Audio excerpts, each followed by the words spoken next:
Il faut s'entraider. Quand je dis entraider, si on a des vivres en trop, on peut en partager avec un autre étudiant qui se retrouve dans une situation très embarrassante. Du coup, je suis Marie-Joëlle Yacour, plus connue sous le nom de Mijou, ancienne étudiante et youtubeuse. Et aujourd'hui, je suis là pour vous parler de la situation des étudiants étrangers en France.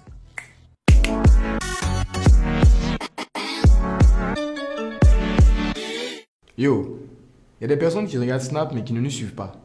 Est-ce que c'est normal? Non, je crois pas. Abonne-toi.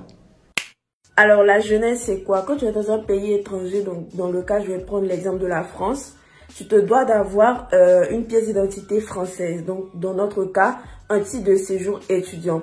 Et ce titre de séjour-là te donne droit en fait à plusieurs types d'avantages, je vais dire.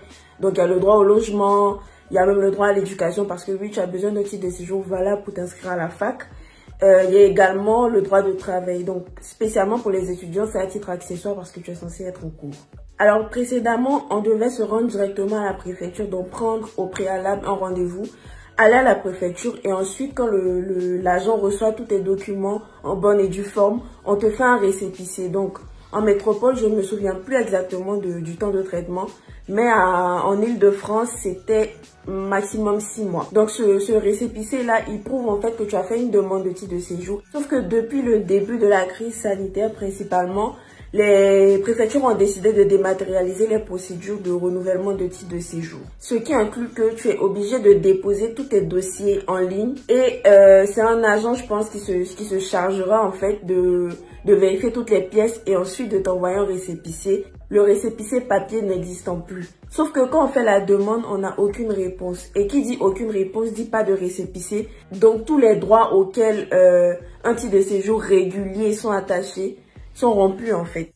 Donc tu ne peux plus travailler parce que l'employeur n'a pas le droit de prendre quelqu'un qui est en situation irrégulière. Tu ne peux plus percevoir tes droits. Et si tu es en début d'année, tu ne pourras pas t'inscrire parce que tu n'as pas de titre de séjour régulier. C'est une véritable épreuve pour les étudiants étrangers qu'on se rend compte que c'est pas tous les parents qui ont les moyens de s'occuper de leur enfant qui est en France. Donc on connaît le prix des loyers, on connaît le coût de la vie excessivement cher en France. Du coup, c'est très compliqué. Alors moi, à mon humble niveau, j'ai décidé de faire une vidéo sur mon Instagram qui a été virale. Du coup, je pense que les choses se sont bougées.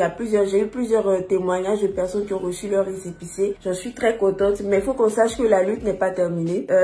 On doit continuer à se serrer les coudes, on doit continuer à tamponner. Il y a une pétition qui a été lancée, il faut continuer à la signer. Il faut s'entraider. Quand je dis entraider, si on a des vivres en trop, on peut en partager avec un autre étudiant qui se retrouve dans une situation très embarrassante.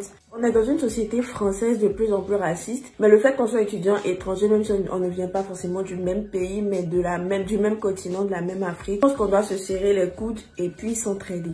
Donc la lutte continue et j'espère qu'on aura gain de cause.